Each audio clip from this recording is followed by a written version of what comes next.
बहुत बहुत स्वागत है आपका इस लेक्चर में। आज हम लोग इस लेक्चर के माध्यम से गोली दर्पण की वक्रता त्रिज्या तथा फोकस दूरी में संबंध स्थापित करेंगे।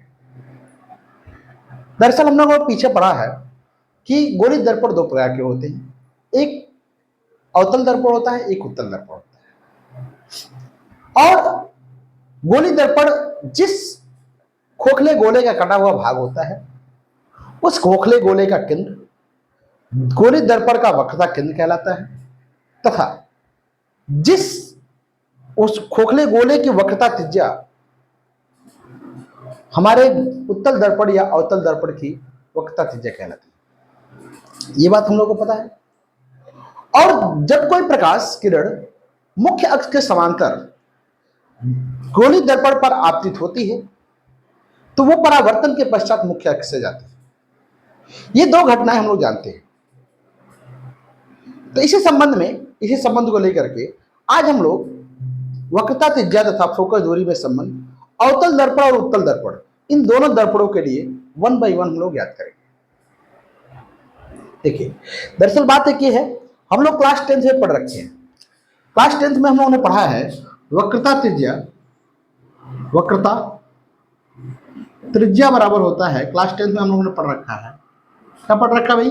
2 गुणे फोकस दूरी, 2 गुणे फोकस दूरी। ये हम लोगों ने पढ़ा है। वक्रता त्रिज्या को r से प्रदर्शित करते हैं तो इसे हम लोग लिखते हैं r बराबर 2f, और ये f बराबर होता है, इसे हम लोग इतना भी लिखते हैं r/2। ठीक है, ये दो मान होते हैं और ये मीटर और सेंटीमीटर में भी होता है, वो चीजें अलग है। ये क्लास 10 में हम लोगों ने जनरली एज ए थ्योरी पढ़ रखा था। इसकी परिभाषा के अनुसार हम लोगों ने पढ़ रखा था कि इतना होता है, लेकिन ये होता कैसे है इस मान को हम लोग ज्ञात नहीं किए। तो इस बात को हम लोग उत्तल और अवतल दोनों दर्पणों के लिए ये ज्ञात करेंगे कि उत्तल दर्पण और अवतल दर्पण की फोकस दूरी और वक्रता त्रिज्या में संबंध क्या होता है। दरअसल दोनों मान समान ही होते हैं, बस बात एक ही होती है कि उत्तल दर्पण के लिए वक्रता त्रिज्या ऋणात्मक होती है अवतल दर्पण के लिए, और उत्तल दर्पण के लिए धनात्मक होती है। तो उत्तल दर्पण की फोकस दूरी भी धनात्मक हो जाएगी, अवतल दर्पण की फोकस दूरी भी ऋणात्मक हो जाती है। बस इतनी सी बात है। ठीक है, तो आइए देखते हैं। सबसे पहले हम लोग देखेंगे अवतल दर्पण के लिए। अवतल दर्पण के देखिए दो दर्पण होते हैं, तो हम लोग दोनों दर्पणों में सबसे पहले अवतल दर्पण के लिए देखेंगे कि अवतल दर्पण के लिए इसकी क्या संबंध होता है। ठीक है, वक्रता त्रिज्या तथा फोकस दूरी में कैसे हम r बराबर 2f याद कर पाते हैं या नहीं कर पाते, इस संबंध को हम लोग देखेंगे। किसके लिए? इसके लिए देखेंगे अवतल दर्पण के लिए। ठीक है, तो चलिए आइए देखते हैं। पहले फिगर हम लोग बनाएंगे, उसके बाद फिगर को डिफाइन करेंगे और इसका डेरिवेशन हम लोग करेंगे किस तरीके से माना जाए। कहेंगे देखिए ये हमारा बनेगा अवतल दर्पण। ठीक है, ये हमारा बना क्या? अवतल दर्पण बना। ठीक है, इसको हमने एम कह लिया, इसको हमने क्या कर लिया? एम डैश कह लिया। और ये हमारा बना क्या? मुख्य अक्ष। ये दर्पण का मध्य बिंदु जिसे हमने पी कह लिया, इसको हमने फोकस बिंदु एफ कह लिया, और ये हमारा क्या हो गया? सी हो गया। ठीक है, दर्पण का मुख्य अक्ष हमने एक्स डैश से रिप्रेजेंट कर दिया। ठीक है, अब बात एक ये आती है कि देखिए दर्पण हमारा बनके तैयार है, और जब इस पर कोई भी प्रकाश किरण मुख्य अक्ष के समांतर दर्पण पर आपतित हो गई, मान लेते हैं कि ये किरण ए बी है। क्या है? ए बी है, और मुख्य अक्ष से दर्पण पर आपतित हो गई। तो परावर्तन का नियम कहता है, प्रकाश के परावर्तन का नियम कहता है कि जब प्रकाश किरण किसी भी तल पर आपतित होती है तो जिस बिंदु पर आपतित होती है वहां पर हम लोग क्या खींचते हैं? अविलंब खींच लेते हैं। क्या खींचते हैं? अविलंब। तो अविलंब हमने खींचा तो ये कोण बनता है आई, और जितने कोण पर प्रकाश आपतित होता है उतने ही कोण पर परावर्तन के पश्चात वापस हो जाता है। ये बात हम लोगों ने पढ़ रखी है। प्रकाश के परावर्तन के नियम में। तो ये दर्पण कोई भी हो, ये समतल पृष्ठ हो, अवतल पृष्ठ हो, उत्तल पृष्ठ हो, खुरदरा पृष्ठ हो, उससे लेना देना नहीं। हमसे लेना देना ये है, प्रकाश का परावर्तन ये कहता है, प्रकाश के परावर्तन का जो नियम है ये किसी तल के ऊपर अलग अलग नहीं, प्रत्येक तलों पर ये समान रूप से वर्क करता है। और जब प्रत्येक तलों पर समान रूप से वर्क करता है, मतलब जिस तल पर जितने कोण से आपतित होगा उस तल पर उतने ही कोण से निर्गत होगा। ये प्रकाश के परावर्तन का नियम है। तो देखिए, जब प्रकाश किरण इस बिंदु पर बी बिंदु पर आपतित होगी तो यहाँ पे क्या खींचेंगे, अभिलंब खींचेंगे। और एक बात आपको ज्यामिति में हम अगर और बता दें कि जब हम वृत्त बनाते हैं, क्या बनाते हैं, वृत्त। अब वृत्त बनाते हैं और इससे किसी भी बिंदु पर, वृत्त के किसी भी बिंदु पर, वृत्त के केंद्र से अगर हम लोग रेखा खींचे तो वह रेखा उस बिंदु के जो पृष्ठ होती है उसके क्या होती है, लंबवत होती है। क्या होती है, लंबवत।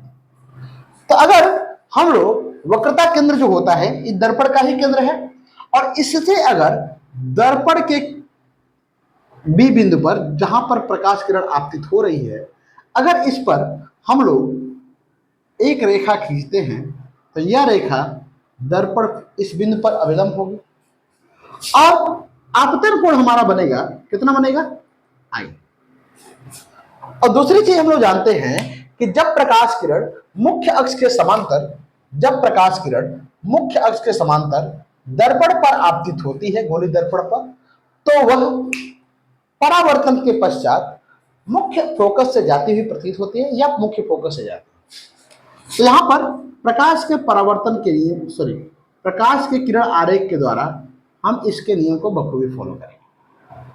ठीक है, तो ये हमारा कोण बनता है कितना, ठीक है। ये बात समझ में आ रही है, प्रकाश का परावर्तन और प्रकाश का अपवर्तन। अपवर्तन तो नहीं देख रहे हैं हम लोग, परावर्तन देख रहे हैं। और हमने देखा है प्रकाश का परावर्तन था I बराबर R होता है, तो ये I है तो इसको भी हम क्या ले लेंगे, I ही ले लेंगे, क्योंकि I बराबर R होता है। या तो हम R लिखें या तो I लिखें, ठीक है। अच्छा, एक चीज और हम लोगों ने पढ़ रखा है, क्या पढ़ रखा है भाई, जब दो समांतर किरणें होती है और कोई तिर्यक रेखा इनको क्या करती है, प्रतिच्छेदित करती है, तो इसके जो एकांतर कोण होते हैं, इसके जो एकांतर कोण होते हैं वो आपस में क्या होते हैं, बराबर होते हैं। अगर यह कोण I है तो ये कोण भी कितना होगा, I होगा। ये कोण I है तो ये भी कोण कितना होगा, I होगा। कंफर्म है। तो देखिए यहां पर ये दोनों रेखाएं एक दूसरे के समांतर है, तो जितना कोण ये होगा उतना ही कोण ये भी होगा। तो ये अगर कोण I है तो ये कोण भी कितना होगा भाई, कितना बनेगा हमारा, I बनेगा। कंफर्म है, ये डाउट नहीं ना है। जब कोई दो रेखाएं समांतर होती हैं तो तीसरी अगर कोई तिर्यक रेखा इनको प्रतिच्छेदित कर रही है तो इनके एकांतर कोण आपस में बराबर होते हैं। कंफर्म। अच्छा, दूसरी घटना एक और देख लेंगे। यहां पर भी एक जब देखोगे आप कि इस बिंदु पर प्रकाश किरण आपतित हो रहा है, इस बिंदु पर, ठीक है, तो यहां पे हमने क्या किया दिया, समझिएगा, इसी फिगर को हम बाहर ले रहे हैं। ये हमने I ले लिया और डॉट डॉट डॉट करके ये प्रकाश किरण कहां से हो गई, F से हो गई, ठीक है। तो देखिए सबसे बड़ी बात कि ये जो कोण होगा ये I हो जाएगा, तो ये पूरा कोण जो बनने वाला है ये I प्लस I कितना बनेगा, 2I। तो इसका एकांतर कोण, इसके लिए देखिए, इसके लिए, इस रेखा के लिए इसका एकांतर कोण अगर 2I बन रहा है तो इसका एकांतर कोण भी कितना बनेगा, 2I। तो यहां पे इसका मान पहले क्या हो जाएगा, 2I। अच्छा, इस मान को हम लोग एक तरीके से और लिख सकते हैं। एक चीज और हम लोग जानते हैं कि जब किसी त्रिभुज की बात करते हैं, किसकी बात करते हैं, किसी त्रिभुज की, और जब किसी त्रिभुज की बात करें तो त्रिभुज के किन्हीं भी दो अंतःकोणों का योग, त्रिभुज के किन्हीं भी दो अंतःकोणों का योग त्रिभुज के तीसरे बाह्य कोण के बराबर होता है। दो अंतःकोणों का योग त्रिभुज के तीसरे बाह्य कोण के बराबर होता है। तो अगर यहाँ पे इस त्रिभुज को भी लगाए, देखिए CBF एक त्रिभुज बना, इसके दो अंतःकोण कितने हैं, I और I, तो इसका बाहरी कोण कितना बना, 2I। तो इन दोनों अंतःकोणों का योग इस कोण के क्या हो गया, इस कोण के, तीसरा कोण है, तीसरे कोण का बाह्य कोण हो गया ये, और इसके बराबर हो गया, तो I प्लस I कितना होगा, 2I। तो या तो आप एकांतर लगा लीजिए या तो समकोण की वो त्रिभुज का फार्मूला लगा लीजिए, ठीक है, दोनों में से कोई रूप लगा सकते हैं, ठीक है। फिगर मैं आशा करता हूं कि आपको समझ में आ रहा होगा, और यदि आप फिगर समझ पा रहे हो, ये बेसिक जो है, बेसिक डेरिवेशन कह सकते हैं, ये पहली डेरिवेशन है, बहुत बेसिक्स है ना।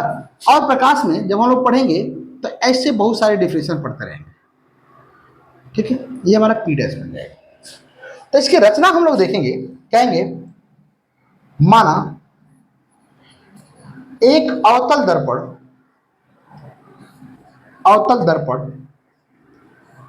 यम यम डैश है, जिसका वक्रता केंद्र सी तथा फोकस बिंदु कितना है, कैपिटल एफ है, ठीक है, कैपिटल एफ है,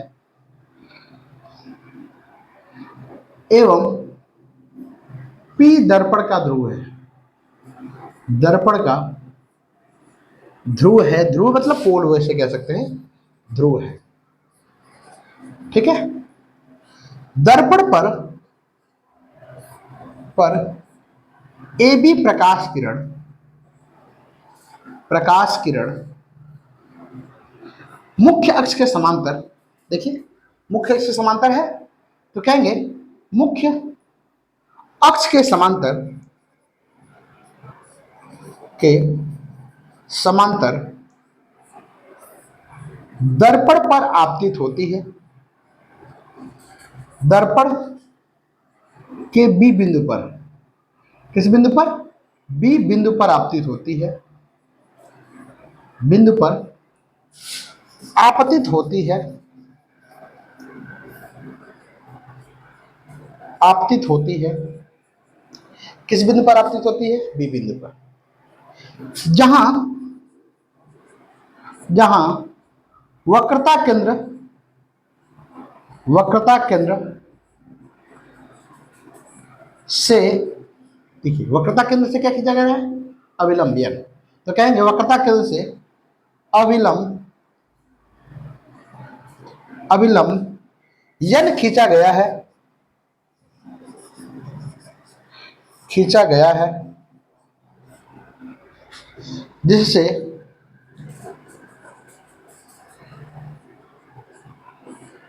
आपतन कोण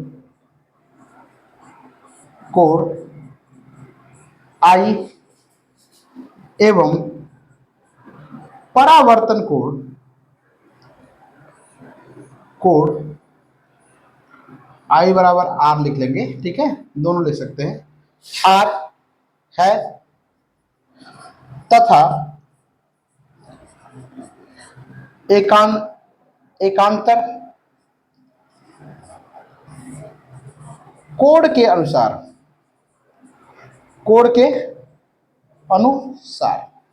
एकांतर कोण के अनुसार क्या लिख लेंगे भाई, देखिए तो एकांतर कोण के अनुसार, देखिए क्या लिखेंगे, ठीक है, क्या लिखेंगे, ए बी सी, कोण ए बी सी बराबर क्या हो जाएगा, सी बी एफ, तो क्या देंगे, कोण सी बी एफ बराबर कितना हो गया,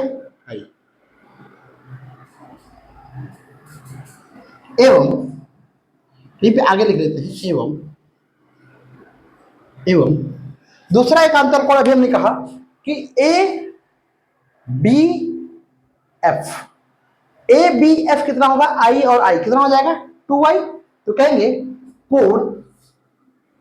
कोण A B F is equal to कितना, कोण बी एफ पी, कोण बी एफ पी बराबर कितना हो जाएगा, 2i, ठीक है, बात समझ में आ रही है, एकांतर कोण समझ में आ रहा है। और कहेंगे बिंदु बी से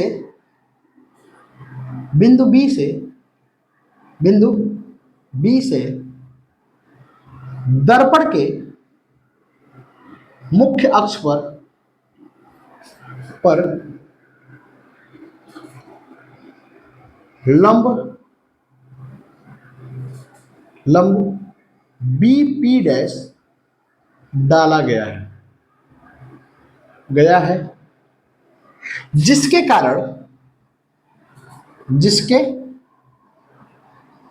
कारण त्रिभुज, देखिए दो त्रिभुज बन रहे हैं बी सी पी डैश, ठीक है।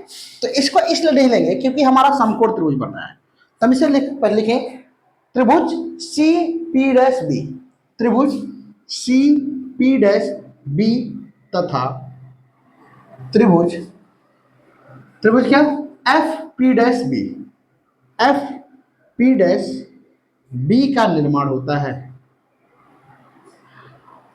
जिसके कारण समकोण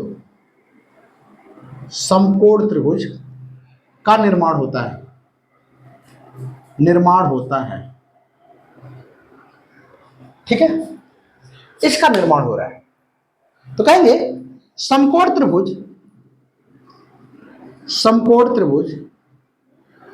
त्रिभुज सी पी डैश बी से क्या हो जाएगा, सी पी डैश बी से। लाल बटा कक्का हम लोग जानते हैं, जब कोई भी समकोण त्रिभुज में हम लोग फार्मूला अप्लाई करते हैं तो यहाँ पे एक होता है लाल बटा कक्का, ये जनरल फार्मूला है, ठीक है। तो हम लोग कह सकते हैं tan थीटा बराबर, तो बताइए हम लोग कौन सा कोण लेंगे यहां पर, आई, क्या कोण लेंगे, आई। तो क्या देंगे tan आई बराबर कितना होगा, देखिए तो लंब बटे में आधार,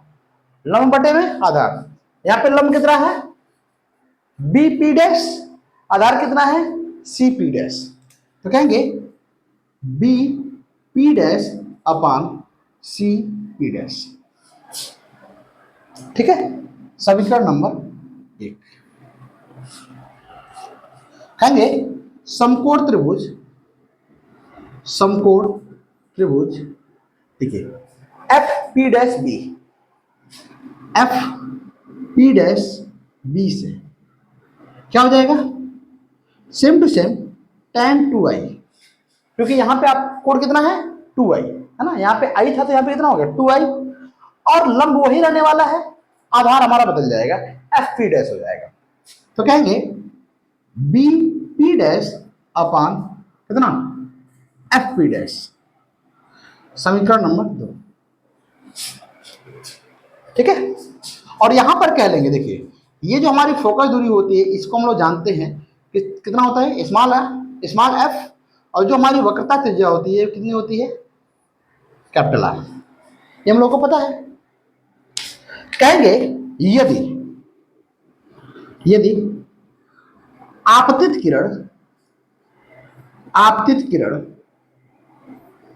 किरण ध्रुव के अत्यंत समीप हो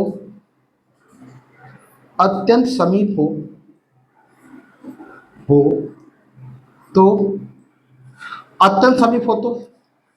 क्या हो जाएगा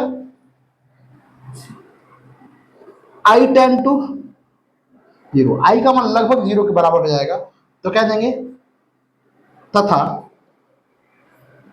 2i tan टू 0, तब कितना हो जाएगा tan i बराबर, हम लोग tan i को लिख सकते हैं कितना i, एवं tan 2i को लिख देंगे कितना 2i, तथा देखिए जो हमने सी पी डैश और एफ पी डैश लिया है वही मान सी पी डैश जो है वो सी पी हो जाएगा, तथा एफ पी डैश कितना हो जाएगा एफ पी हो जाएगा, ठीक है। ये मान इतना बन जाएगा। अच्छा, इसके बाद आगे देखते हैं, कहेंगे कहां से, समीकरण ठीक से, देखिए तो समीकरण 1 तथा 2 से, समीकरण 1 तथा किससे 2 से क्या हो जाएगा, देखिए tan i के स्थान पे क्या रखेंगे i, और tan 2i के स्थान पर क्या रखेंगे 2i। bp डैश वही रहने वाला है और cp डैश के स्थान पर क्या रखेंगे cp।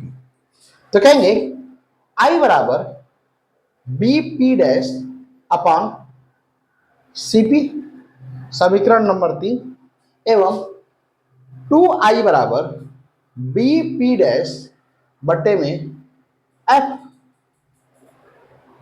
p समीकरण नंबर 4। कहेंगे समीकरण 4 में समीकरण 3 से भाग देने पर, और समीकरण 4 में समीकरण 3 से अगर भाग देते हैं तो 2i बट्टे में हो जाएगा i बराबर बनेगा bp डैश बट्टे में fp अपान bp डैश बट्टे में cp। इसका गुणा यहां पे हो जाएगा, इसका गुणा ऊपर हो जाएगा। ठीक है, तो इससे ये क्या हो जाएगा कट जाएगा और i से क्या हो जाएगा i कट जाएगा। तो कितना बचेगा भाई दो हो जाएगा, सिर्फ 2 ही बचेगा। 2 बराबर कितना हो जाएगा, इसको ऊपर ले जाएंगे तो ये हो जाएगा cp बट्टे में fp। और हम लोग जानते हैं सिंस cp, देखिए cp की दूरी कितनी है कैपिटल R, तो क्या लेंगे cp बराबर कैपिटल R, और वो भी किस में माइनस में। यहां से जब इधर दूरी लेते हैं क्या लेते हैं माइनस लेते हैं, ये दूरी किस में होगी माइनस में, तो ये दूरी हो जाएगी माइनस में R तथा fp का जो मान हो जाएगा ये भी हो जाएगा माइनस f। ठीक है, तो यह 2 बराबर कर लेंगे कितना हो जाएगा माइनस R बट्टे में माइनस f, तो माइनस से माइनस क्या हो जाएगा प्लस, ये इधर गुणे है आगे इधर जाएगा गुणे हो जाएगा, तो क्या देंगे 2f बराबर R। ठीक है, या तो इसे इतना लिख लीजिए R बराबर कितना 2f। ठीक है, या इसे दिस इंप्लाई दैट करके यह बराबर कितना लिख सकते हैं R बट्टे में 2, ये मान होता है। तो देखिए जब हम बात कर रहे हैं किसकी बात कर रहे हैं, अवतल दर्पण के लिए वक्रता त्रिज्या तथा फोकस दूरी में संबंध की बात कर रहे हैं। तो यहां पर न कोई मान ऋणात्मक आ रहा है न कोई मान धनात्मक आ रहा है, ये मान आ रहा है f बराबर R बटे में 2। मतलब अगर वक्रता त्रिज्या की बात करें तो ये फोकस दूरी की जो वक्रता त्रिज्या होती है वो फोकस दूरी की क्या होती है दोगुनी होती है, और फोकस दूरी वक्रता त्रिज्या की आधी होती है। इस हमने देखिए इस तरीके से हमने डायग्राम बनाया, इस तरीके से हमने इसको डिफाइन किया, और फिर उसके बाद बखूबी हमने मैथमेटिकल कॉन्सेप्ट द्वारा इस डेरिवेशन को डिफाइन कर पाए। समझ में आ रही है, इस तरीके से हम डिफाइन कर पाए। इसी तरीके से ये मान उत्तल दर्पण के लिए भी ज्ञात किया जाता है। जिस तरीके से हमने अवतल दर्पण के लिए ज्ञात किया, सेम इसी तरीके से यह मान उत्तल दर्पण के लिए भी इतना ही होता है। अगर उसे देखना चाहें तो एक लेवल में हम लोग देख लेंगे उसके लिए भी। ठीक है, ज्यादा परेशान होने की जरूरत नहीं है, एक लाइन में उसके लिए भी देख लेंगे। किसके लिए, अवतल दर्पण के लिए। आप भी देखोगे तो लगभग जो प्रोसीजर यहां पर है सारा प्रोसीजर वही होने वाला है। इसके लिए उत्तल दर्पण के लिए, तो उत्तल दर्पण की बात करें तो वहां पर भी R बराबर 2f ही होगा। ठीक है, बस बात एक ये होती है कि उत्तल दर्पण में यही जो डायग्राम होता है ये डायग्राम परिवर्तित हो जाता है, थोड़ा सा बदल जाता है, क्योंकि दर्पण हो जाएगा है ना, दर्पण पूरा परिवर्तित हो रहा है तो ये मान थोड़ा सा बदल जाएगा, लेकिन रिजल्ट जो होगा रिजल्ट हमारा वही आने वाला है। ठीक है, जैसे देखिए अगर हम बात करें ये हमारा कौन सा दर्पण है, उत्तल दर्पण है, और इसका जो मुख्य अक्ष हमने कितना खींच लिया, हमने खींच रखा है, ये F हो गया, क्या हो गया C हो गया, M हो गया M dash P X dash. ठीक है, और प्रकाश किरण हम यहां पे डाल रहे हैं कहां पे, इस तरीके से, इसको हमने क्या कह लिया AB कह लिया। ठीक है, और जब इस बिंदु पर भी हमें जब क्या खींचना होगा? अभिलंब। तो कहां से खींचेंगे भाई? कहां से खींचेंगे? वक्रता केंद्र से खींचेंगे। देखिए खींचा, तो ये कोण कितना बनेगा हमारा? आई।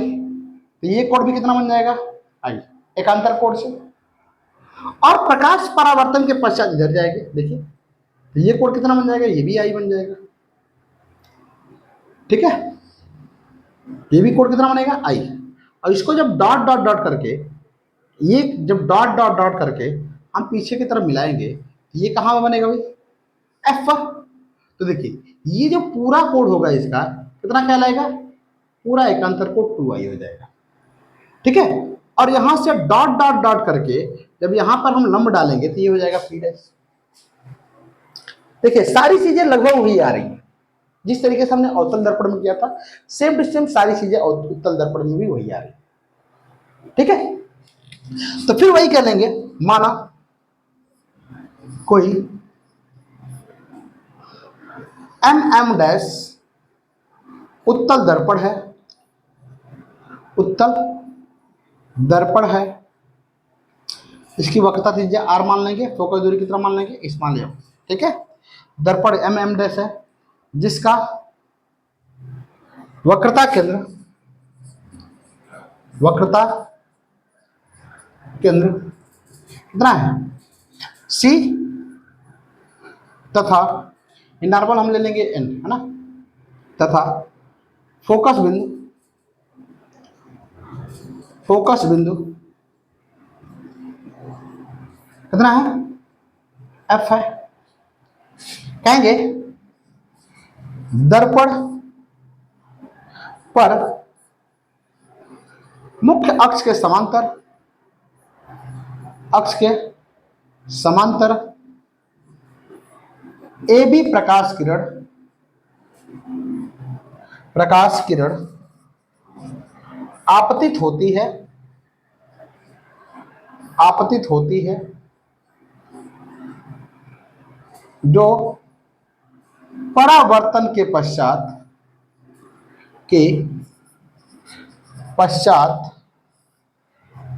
एफ से निकलती हुई प्रतीत होती है, प्रतीत होती है। ठीक है, एफ से निकलती हुई प्रतीत होती है। कहेंगे आपतन कोण, कोण कोण कहेंगे क्या? ए बी एन, कोण ए बी एन बराबर आई, ए बी एन बराबर आई बराबर कितना है? देखिए तो कितना कोण है? पी सी बी, कोण पी सी बी के बराबर है। एवं एकांतर कोण, एकांतर कोण कौन है? देखिए तो ए बी, और इसे हम अगर क्या मान लें? सी, ए बी सी, तो कहेंगे ए बी सी बराबर कितना है? देखिए तो पी एफ बी, कोण पी एफ बी बराबर कितना हो गया? 2i। ये सारी चीजें सेम वही है, आप समझ पा रहे होगे, एकांतर कोण अगर समझ पा रहे होगे तो वही सारी चीजें सेम सेम है। ठीक है, तो यहां पर भी देखेंगे तो कहेंगे यहां पर भी दो समकोण त्रिभुज का निर्माण हो रहा है। कौन कौन सा? C P dash B, F P dash B. ठीक है, तो कहेंगे समकोण त्रिभुज, त्रिभुज सी पी डैश बी एवं त्रिभुज एफ पी डैश बी से क्या जाएगा? वही ले लेंगे tan थीटा। क्या ले लेंगे भाई? tan आई। देखिए tan आई बराबर क्या हो जाएगा? लंब बटे में आधार, तो क्या देंगे? कितना हो जाएगा? B P dash, P dash बटे में कितना हो जाएगा? पी डैश सी, तो सी पी डैश। समीकरण नंबर 1 ये हमारा हो जाएगा tan 2i बराबर कितना हो जाएगा? देखिए तो बी पी डैश बटे में F P, B P dash बटे में एफ पी। ठीक है, फिर वही कहेंगे यदि आपतित किरण किरण ध्रुव के अत्यंत समीप हो तो I टेंड टू 0 तथा 2I टेंड टू 0 कहेंगे, तब कितना हो जाएगा भाई, tan I बराबर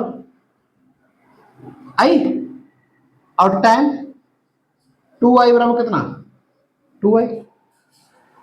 ठीक है, और फिर वही हो जाएगा सी पी डैश बराबर सी पी तथा एफ पी डैश बराबर एफ पी। ठीक है, तो कहेंगे समीकरण 1 तथा 2 से क्या हो जाएगा, आई बराबर बी पी डैश बट्टे में सी पी, समीकरण नंबर 3, और ये हो जाएगा देखिए 2I बराबर बी पी डैश बट्टे में एफ पी, समीकरण नंबर 4। फिर से वही समीकरण 4 में समीकरण 3 से भाग देने पर, समीकरण 3 से भाग देने पर क्या हो जाएगा, समीकरण 3 से भाग देंगे तो देखिए तो कितना हो जाएगा 2I बटे में I, ठीक है, बराबर बी पी डैश बटे में एफ पी, और बटे में क्या हो जाएगा बी पी डैश बटे में सी पी। फिर इसका गुणा यहां पर, इसका गुणा यहां पर, ये इससे क्या हो जाएगा, कट जाएगा, आई से आई कट जाएगा, 2 बराबर हो जाएगा कितना सी पी बटे में एफ पी। और यहां पर देखिए ये जो है मान है, ये निर्देशांक पी से राइट साइड में मापा जा रहा है, तो राइट साइड में मापा जा रहा है तो ये मान धनात्मक हो जाएगा। तो कह देंगे सिंस सी पी बराबर आर और एफ पी बराबर एफ, तो कह देंगे 2 बराबर आर बट्टे में एफ, तो लिख सकते हैं आर बराबर 2f अथवा एफ बराबर आर बाई 2। यह मान सेंटीमीटर या मीटर दोनों में हो सकता है। ठीक है, तो देखिए अवतल और उत्तल दर्पण के लिए जो हम लोगों ने ये पढ़ रखा था कि फोकस दूरी वक्रता त्रिज्या की आधी होती है और वक्रता त्रिज्या फोकस दूरी की दोगुनी होती है गोलीय दर्पण, ये हमने संबंध पढ़ रखा था। तो ये सारी चीजें हम लोग जानते हैं, लेकिन ये मान वास्तव में आता कैसे है, इनके बीच में संबंध क्या होता है, इसको हम 1 बाय 1 समझ पा रहे हैं डेरिवेशन के माध्यम से। मेरी बातें समझ पा रही हैं आप, ये डेरिवेशन समझ में आ रहे होंगे अगर आपको, तो मैं मानूंगा कि आप ऑप्टिक्स पढ़ने के लिए तैयार हो और ऑप्टिक्स के 1 बाय 1 जितने भी डेरिवेशन होंगे आप समझ पाओगे। क्योंकि ऑप्टिक्स को पढ़ने के लिए, प्रकाश के समीकरणों को हल करने के लिए, निगमन करने के लिए आपको ज्यामिति का आना बहुत जरूरी है। और अगर इन ज्यामिति के जो सूत्र हैं छोटे छोटे, अगर ये आप समझ पा रहे होगे तो आगे आने वाले जो क्वेश्चंस हैं उनको भी आप बखूबी समझ पाओगे। ठीक है, तो आई होप कि आप मेरी बातें समझ पा रहे होंगे। समझ में आ रही हैं तो अच्छी बातें हैं, नहीं समझ में आ रही है तो आप कमेंट सेक्शन में कमेंट कर सकते हैं। ठीक है, तब तक के लिए देखते रहिए विद्यावृक्ष। मिलते हैं अगले वीडियो में। विद्यावृक्ष को देखने के लिए आपका बहुत बहुत धन्यवाद।